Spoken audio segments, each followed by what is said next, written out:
জানাই। বিএনপি একটি বৃহৎ জনপ্রিয় দল। এই দলকে মজবুত করার জন্য আমাদেরকে সবাইকে একসাথে কাজ করতে হবে।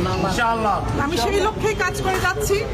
আর 31 দফা বাস্তবায়নই একমাত্র লক্ষ্য, বাংলাদেশকে সুন্দরভাবে আবার আমরা সুগঠন করা, সুন্দরভাবে একটা দেশ তৈরি করা। এই লক্ষ্যে আমি আগামীকাল থেকে কাজ করে যাব। ইনশাল্লাহ সবাই আমার সাথে থাকবেন।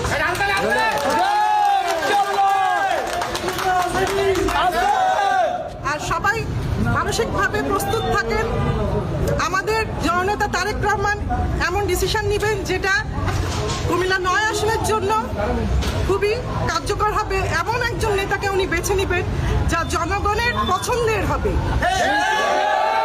আমাদের জননেতা এবং জনগণের উপর আমার আস্থা আছে 100%। কোনো লাল নীল সবুজ কালো কোনো রঙের দিকে সিগন্যালে যাবেন না। সিগন্যাল কোনো কালারে আসবে না। সিগন্যাল আসবে একটা চিঠির মাধ্যমে, তফসিলের পর দলীয়ভাবে একটা মনোনয়নের একটা চিঠি আসবে, যেটা আমরা সবার সামনে নিজেরা যেই প্রার্থী পাই সামনে দাঁড়িয়ে সেটা আপনাদের কাছে প্রকাশ করব। সেই সৎসাহস আমরা রাখি। সবাই সাহস নিয়ে এগিয়ে চলুন। আমাদের পক্ষে যারা আছেন, বিএনপির পক্ষে যারা আছেন, হতাশার কিছু নেই। বিএনপিকে আমরা তুলে ধরবো, এটাই আমাদের লক্ষ্য। ধন্যবাদ সবাইকে। বাংলাদেশ জিন্দাবাদ।